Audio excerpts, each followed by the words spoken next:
Your motive is always to love.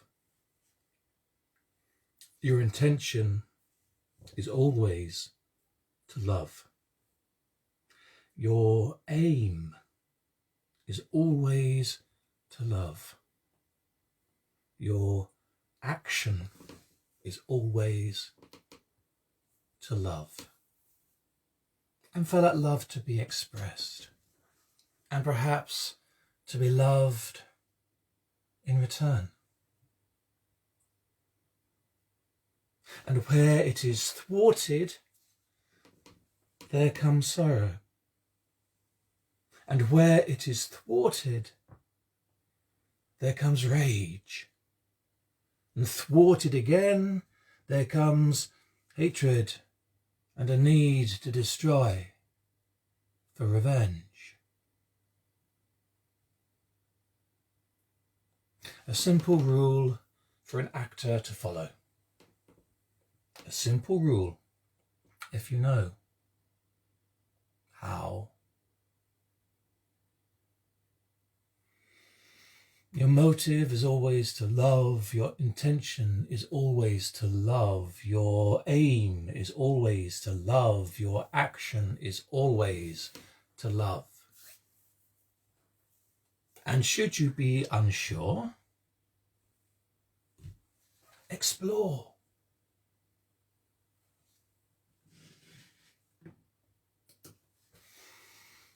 Hello.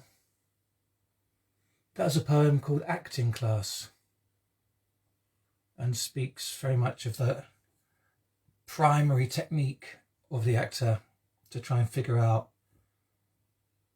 why these words are being said, why these deeds are being done, why essentially a character does what he does, to look at the intention, to look at the motive, to look at the aim, to examine the action. What are they actually doing? And it may be a bit abstract, I don't know. Also feel very, very, very real that ultimately, in the end, the motivation is to love. So that's my thought.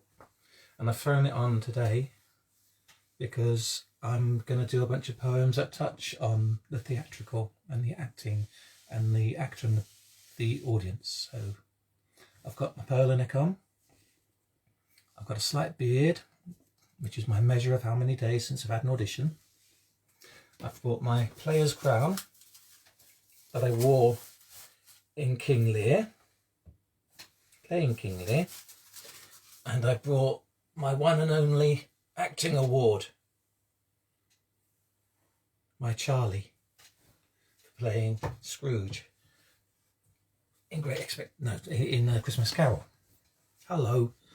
I hope you're out there. I can't tell. Unless you send me a message. It doesn't show me otherwise. Let's have a look. So, as I said, I'm going to do a small number of poems that touch on theatre, on acting, that sort of thing. And I'm going to do this one, which was written for two friends of mine when they were married. And it's an order of service entitled The Actor's Wedding. Just put on my dog collar. The Celebrant.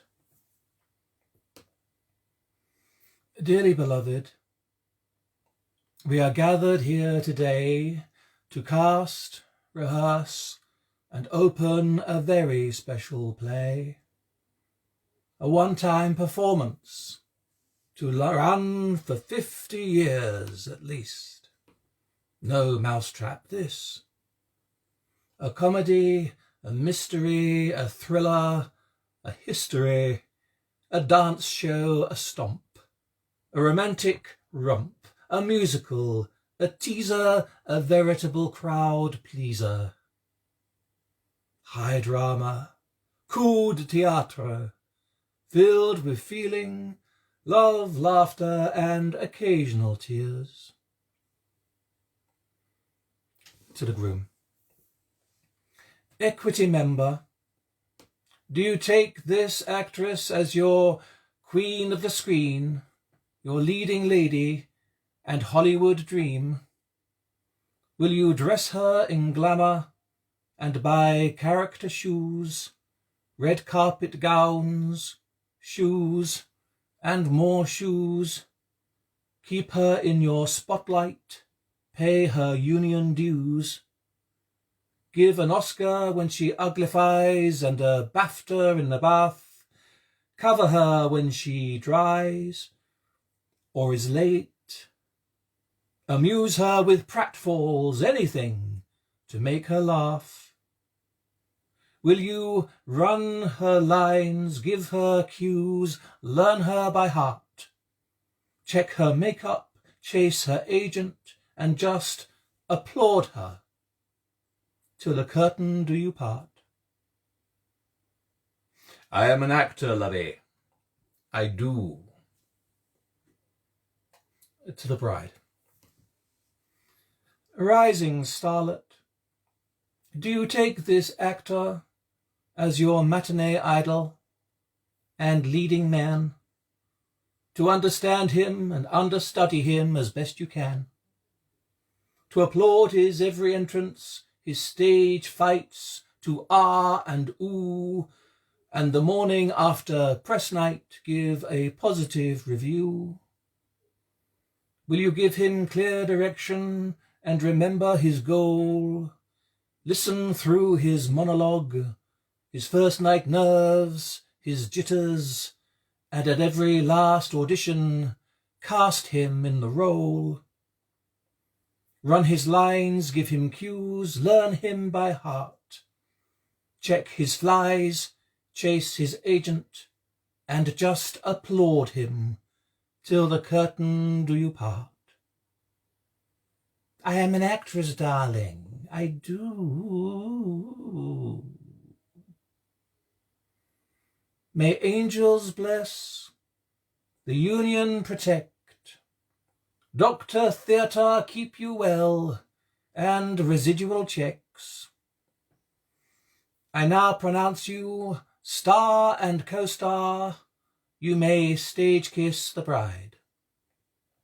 And nudity is contractual, no body doubles in the sex scenes. It is, of course, the actor's nightmare. No script, no rehearsal, and opening tonight. But remember your intention, play your action, love your audience. You'll be all right.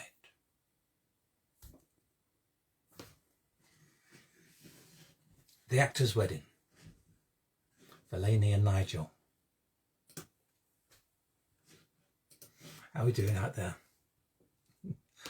Just trying to see if I've got any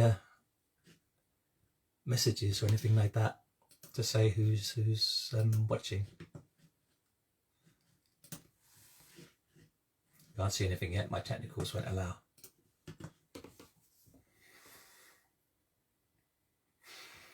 This next one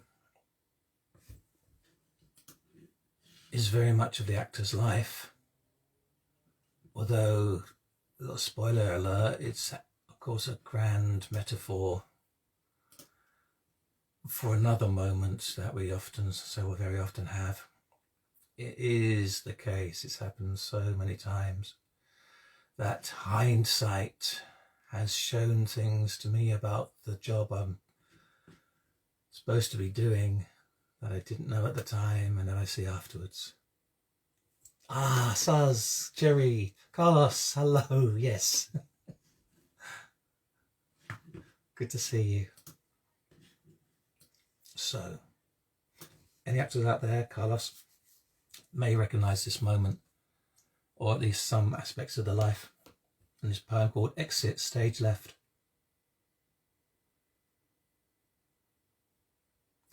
Like the actor, after a lifetime preparing, of building a character, of finding a voice, a stance for their body and writing their accent, taking from infinite ways the singular choice, of winning through round after round of auditions to fail at the last, smiling to listen to no once again, and we're sorry, not this time, next. Rising like lights for a fresh start tomorrow, and this time, clinching it, getting the role. With hours, long days, long weeks in rehearsing in private, intense, miraculous, acting to nothing, to workers, to sparks-taped walls, repeating religious the words, the moves, learning the breath to the end of the line, the sense of memory, the memory of sense. Speaking the speeches, matching the actions, the unnumbered maybes, the weight of the blade, finding respect and the right pair of shoes, great leaps of enlightenment dragging blocks and corpses and gut-punching nerves to the opening night and the first word said. Flying the wild heights, falling and caught still in a fire dance breath, cast, speak and respond, blind in the lights, a voice within gripped in despair, a voice without held by the well-trod paths, ingrained and there. Grateful faces hung upon your gaze, the last neglected breath left to stand, astonished ears held by your words' embrace, heart surrendered to your story's hand. Who night after night will dive into the pyre, explore ever deeper the sweat and with fire what softer nuance lies beyond the open night, what hides behind the false door painted up stage right, what further rapture found within a moment's pause, what void to be washed up on waves of applause. Bowing then to a final fall, an empty house, a cleared hall,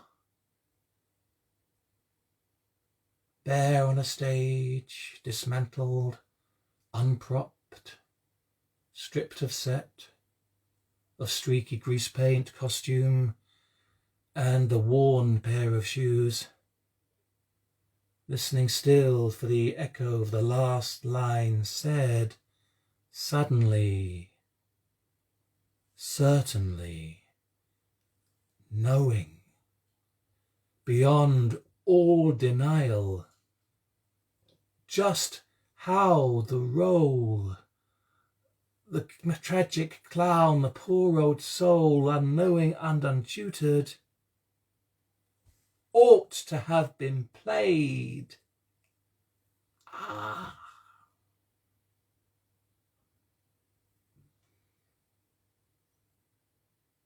So I, looking back from my empty-fingered years, the need for applause still ringing in my ears, the pinch of the dramatic no longer bringing tears, think of you, your words, your innocence proved, knowing now for certain how you ought to have been loved.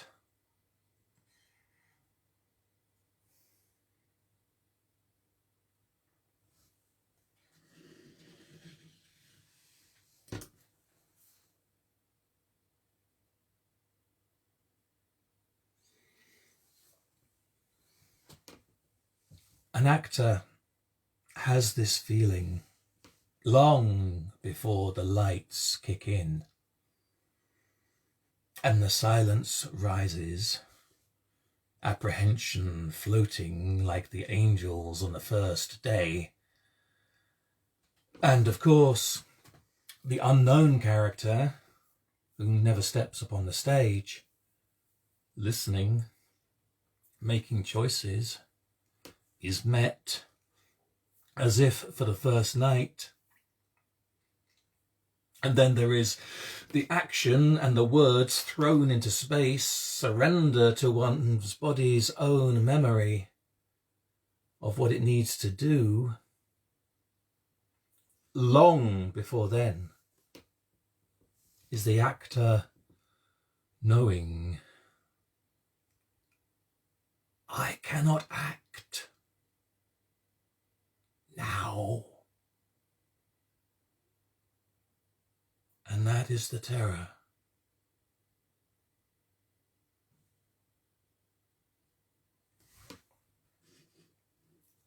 That one's called Now. It does touch a little bit on the sense of timing. When you first get your job, when you first pick up the script and look at the blocks of words you need to learn, and it seems such a monolith, such an impossible thing to do. And our friend is time to break it down, to take it in pieces, to take it in chunks and bit by bit, do what needs to be done. So when you do get to that opening curtain, you're ready. So even though we're living in panic now, are things that we will have to do in time.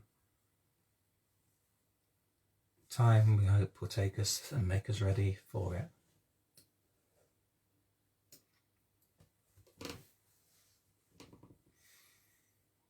The final performance. This is the final time I'll take this breath. Walk through this door. Remove this cup. Kiss.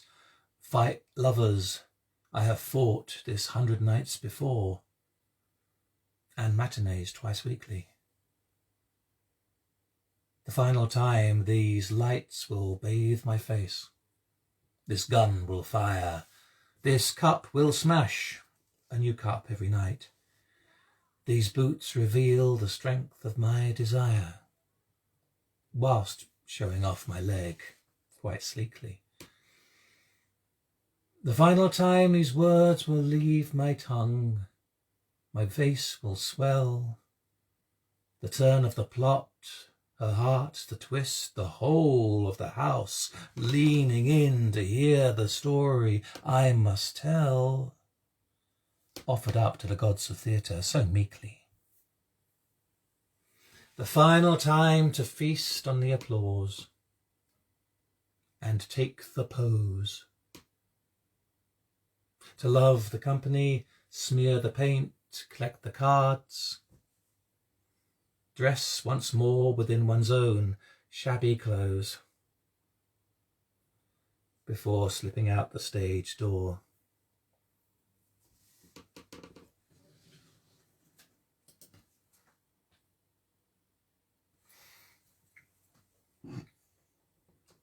There's something about the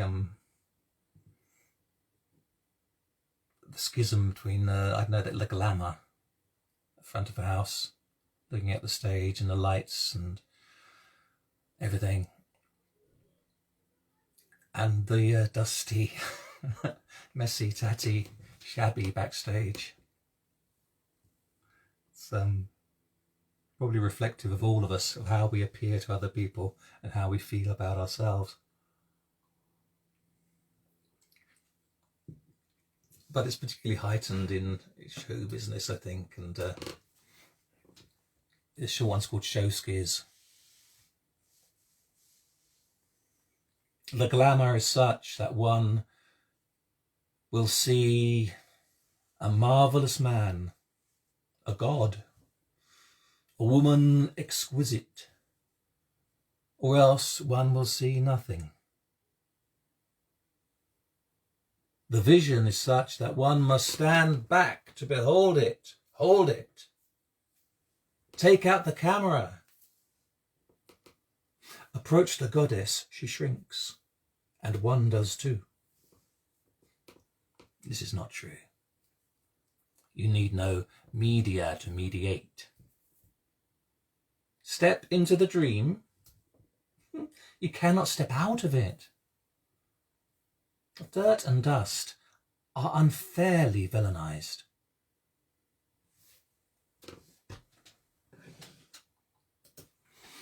But even straddling those two worlds, the inside and the outside of the glamour,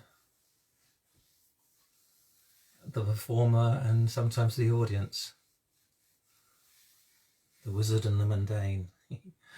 Even then, I'm subject to the same thing of glamorizing somebody on a stage, as happened when I watched a singer-songwriter performing and was quite blown away by them and would very much like to have impressed them. But of course I was just a member of the audience, so to them I'm just one of the crowd. And I'm sitting there thinking, but look, I'm such a glamorous actor. I'm a glamorous performer, poetess, and it led to this poem called Let Me Be. I have drawn looks from the older men and women in the day. I have drawn looks and kisses from girls of foreign lands. I have had homely ones break into blossom when I look their way. I have had brawn men in crowds offer me their hands. But as you play your final note, step to the crowd to bow, let me be beautiful now, my lady, let me be beautiful now. When I gathered up the broken bird, she did not fly away, but settled on my palm. And as her fever ran, gazing on my face, she sighed to find a re-emerging day, and from a mended breast and rescued wing, she sang. I was a beauty then, but long days come around. Let me be beautiful now. Oh Lord, let me be beautiful now. I danced with the distant fairy in the wood, came close from a way that often hid, but all my grace drew them to my hand, dancing on the curve of trees, each vying to be fair as day, as fair as I, in an unending destiny of summer land. I pass from that place to mortal earth, and time's blow. But let me be beautiful now, you fair one, let me be beautiful now. As I approach the gathered crowd unheeding, thread my ways on tattered step to say hello, holding all my days, present the remnants of my face, offer up my peeling hand, so very unsure of what I have still to offer or command to you who carry no expectation. What have I to show? Let me be beautiful now, sweet lords and ladies. Let me be beautiful enow.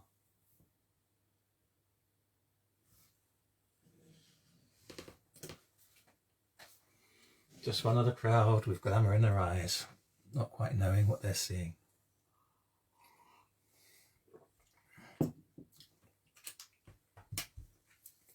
I wonder how many of you artists and actors and creators out there will recognise this cycle, this art cycle, which goes like this. The artist to their audience. Notice me, notice me. And with their notice, never mind me, look at the art, look at the art. And with the art appraised, forget the art, look at the truth. Is it true? What is the truth? And with whatever truth acknowledged, notice me, notice me.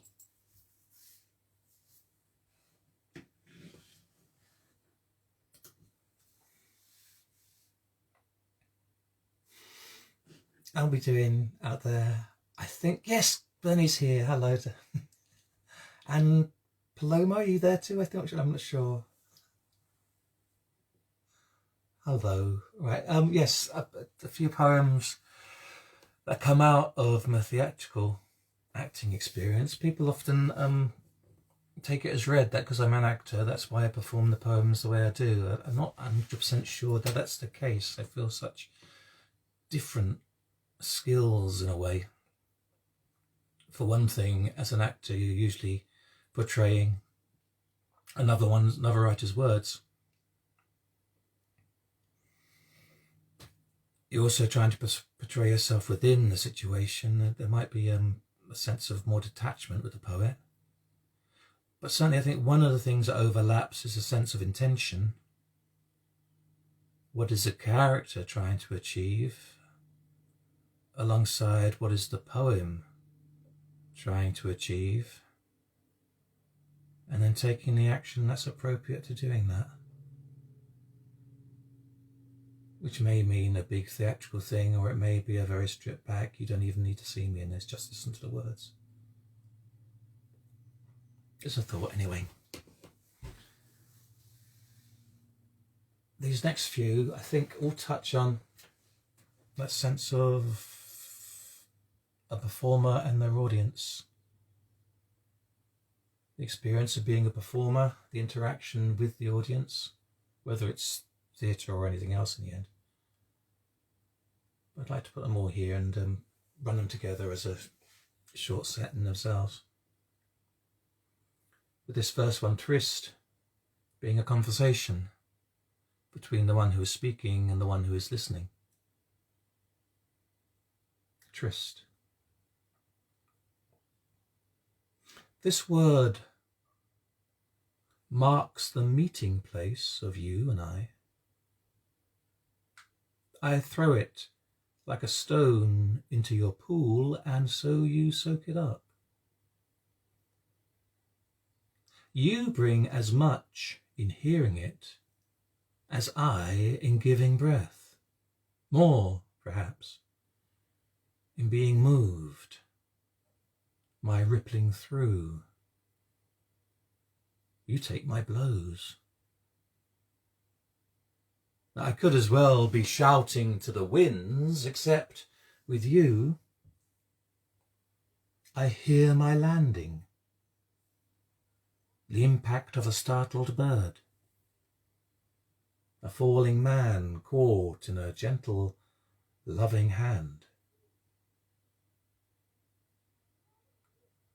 To which the listener replied, listening marks the meeting place of you and I. Your song feathers wide into an empty air, and I become the sky. You bring as much in speaking it as I in giving ear, more perhaps, in being bold, undressing in the street, asking me for clothes. I could as well be listening to the ice, except with you, I feel your flight, settling into your own, finding a home, caught within the curls of what I write.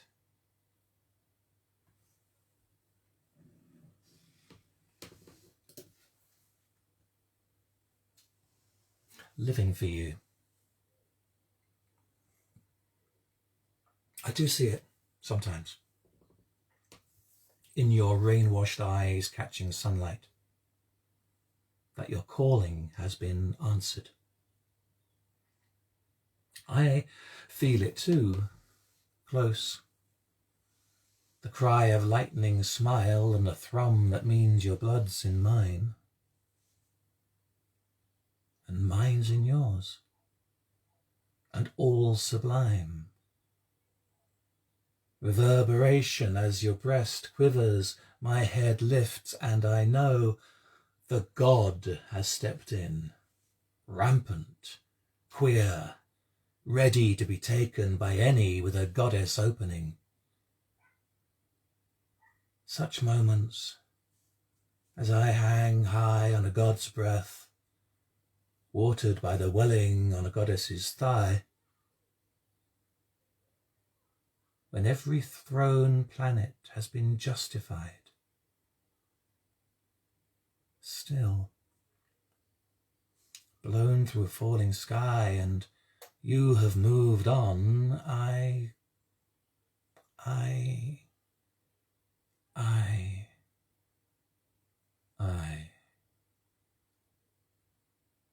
hollow sigh, think to hear my own calling, not satisfied. The moment gone, husked and ridden, calling to mind, the rain-washed sun caught for a moment in your eyes.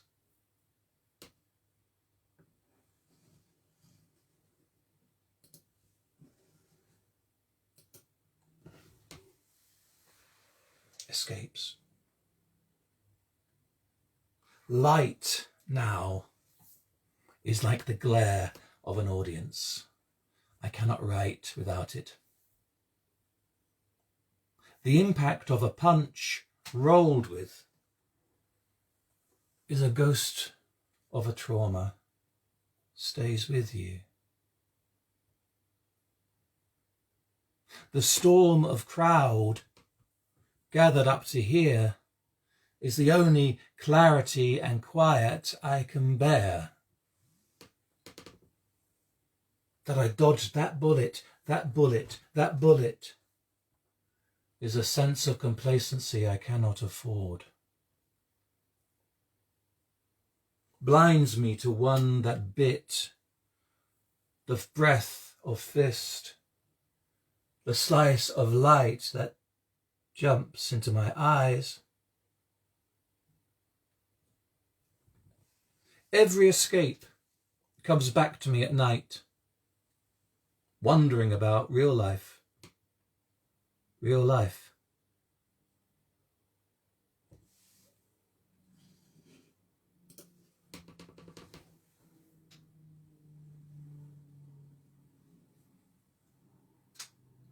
I am a mistrustful bird. Lifted by the air, I fear the exaltation, as if the thing should disappear, or blow too strong, or prove too dense. A lightweight eye, my heart wheels in any sudden breeze, flies in all directions, flappable. Slighter things have been known to freeze, if taken too high. But oh, knowing I cannot fly without such solid care, the gentle hand of a hand upon my breast, your hair upon my cheek, I wish that I had wings to cup your breath and keep it warm. Cooling air is heavy, pushes down, and though I may be lighter than its lead, as always I weigh more than the lifting thermal's kiss, still the drag of earthen loneliness and disbelief in this heaven's whispered wish makes me fear the constant presence of your invisible gift.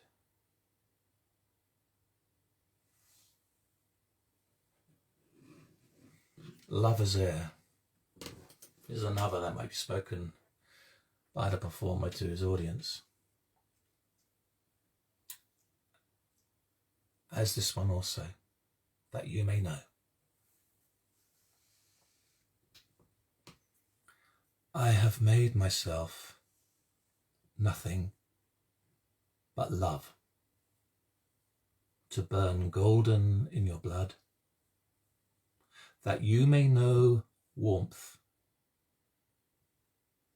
I have made myself nothing but hope, shining diamond in your breath, that you may know song.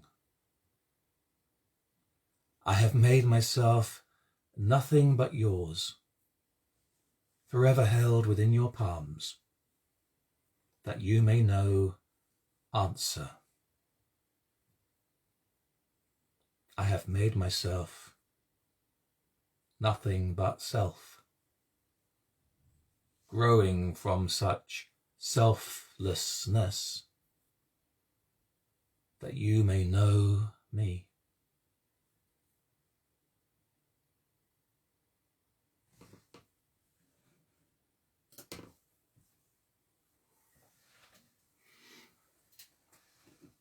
I'd read two more to you. One is a narrative poem, and then this one after that is a reprise of the first one, acting class. I hope those made sense, those last few. Reflections on the interaction, the interdependency perhaps of the performer and the audience, that particular schism, that heightened being of the person who does, the person who acts, and the person who receives it. Very formalized in a theatre performance setting, but also present in less formal ways in our everyday.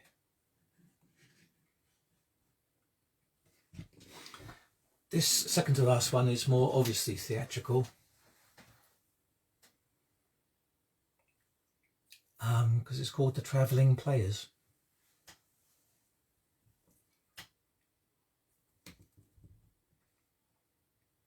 They came into town in their covered wagons, and with permission settled in the square, where they could enjoy water from the fountain, and the townsfolk would know they were there.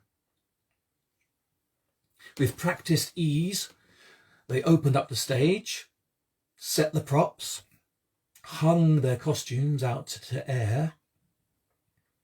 The tumbler threw loops around the market, and the boy girls drew on lips and hair. The travelling actors put on colours rich and gay to charm the crowd and bring them to the play. With market done and evening prayers and victuals, a crowd gathered, keen with apprehension. The dusty players hovered in the wings, calmly prepared their presentation, smiling to each other to behold such a swell. The quiet bustle hurled a certain tension. Collectors standing ready at the skirt, and the dips stretching fingers, as attention turned to the prologue striding out to present the argument and catch the crowd. A silence utter fell as the pipe and drum played him on. He stood, a moment of breath held, and spoke.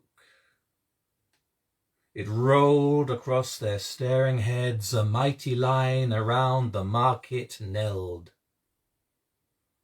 And soon to follow came a comedy, a teasing yarn of love and greed, of intimacy compelled but then averted, truth coming good in the end, bright in the night, as tears and laughter welled from every other crowd they'd had before. But here, their audience stayed silent, hushed, quiet as an undertaker's door.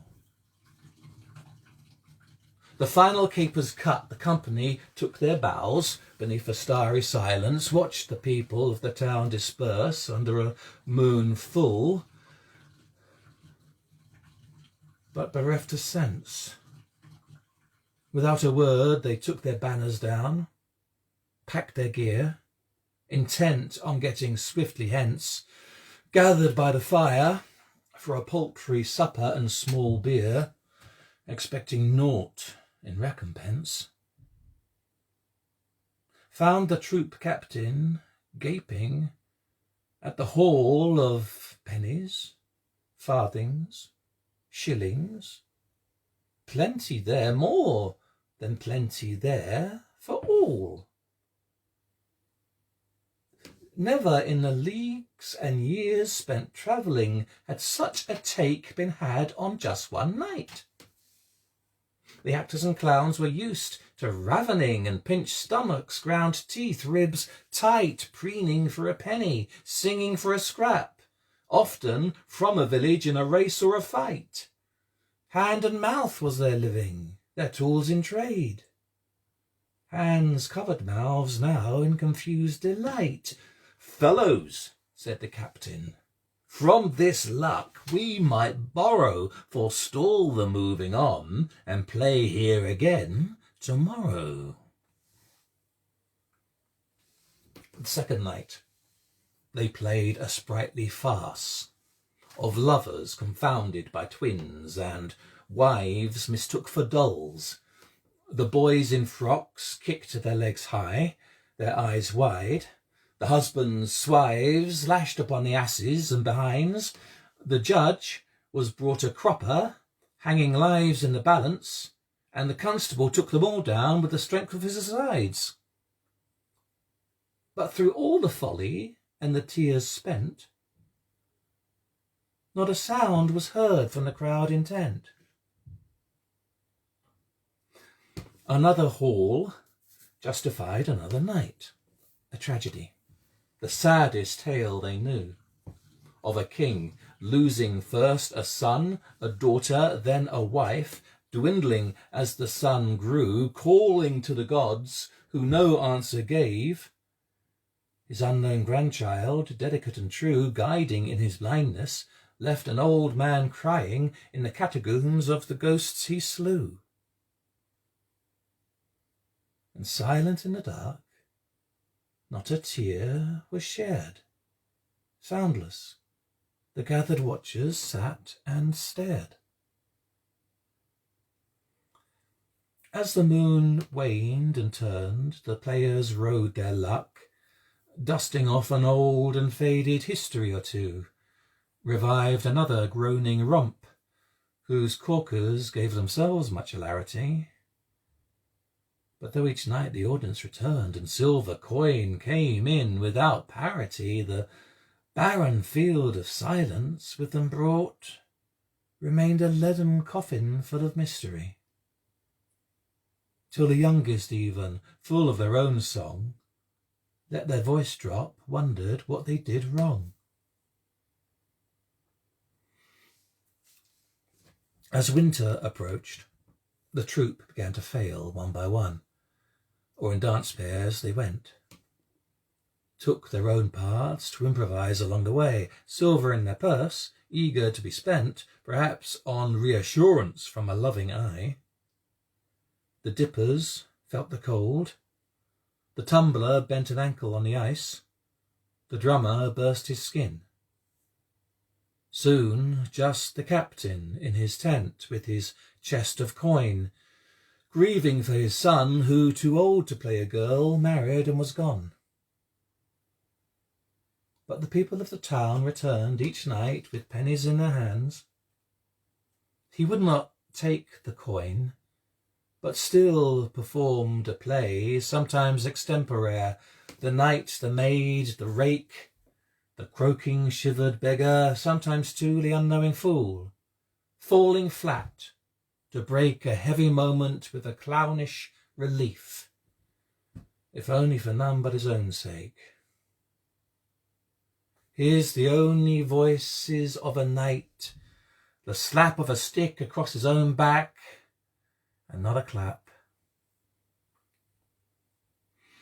As seasons passed, the people built a house with a stage inside for him to play, and helpers to ignite the lights, and there they came to him after the time to pray, with their fielding done and cheaping and their feeding, and silent now at the end of day, with their moon-eyed children on their laps, to hear what the mighty-voiced man had to say. Silent he stood, holding not a breath, but biting back a curse, before finally speaking in a whisper broke and hoarse. It is the nature of my world that when the play is done, when the show is capped, the players will offer up a humble bow to our loving audience, who will rise enraptured and with one applause make good our work, make safe our hearts, show themselves captured in their laughter and their tears by our story.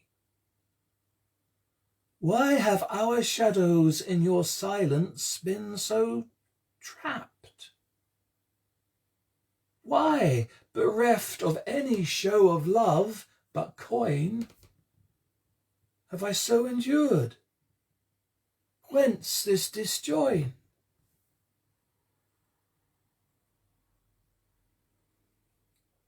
Only one stood, at last, after most an hour had passed, and gazed at his people near.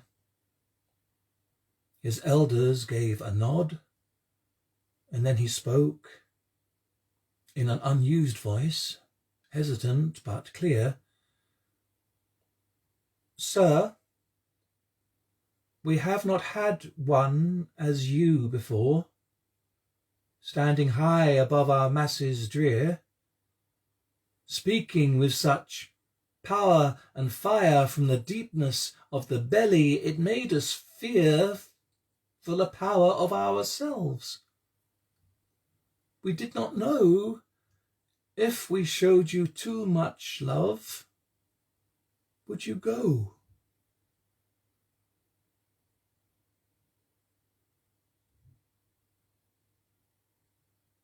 A silence, yet again, to make an eye's blink seem loud. A held breath in everyone. Then a single hand sounded sharp against another, rifled through the silence. Done once, it brought another from another side of the house, and another.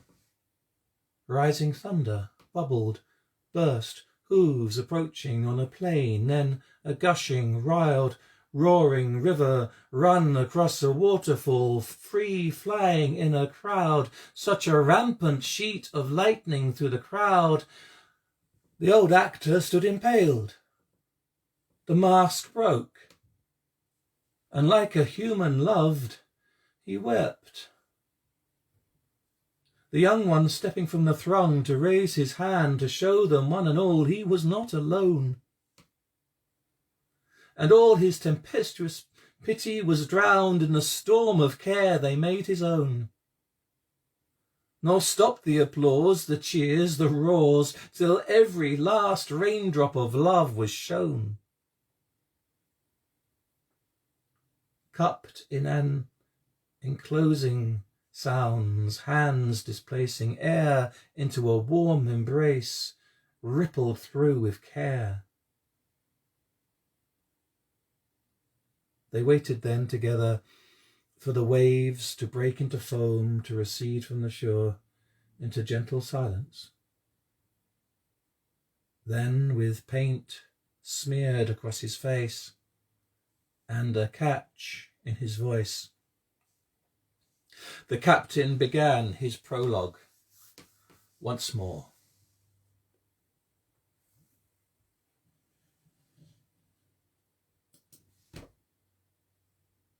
The peculiar tale of the travelling players.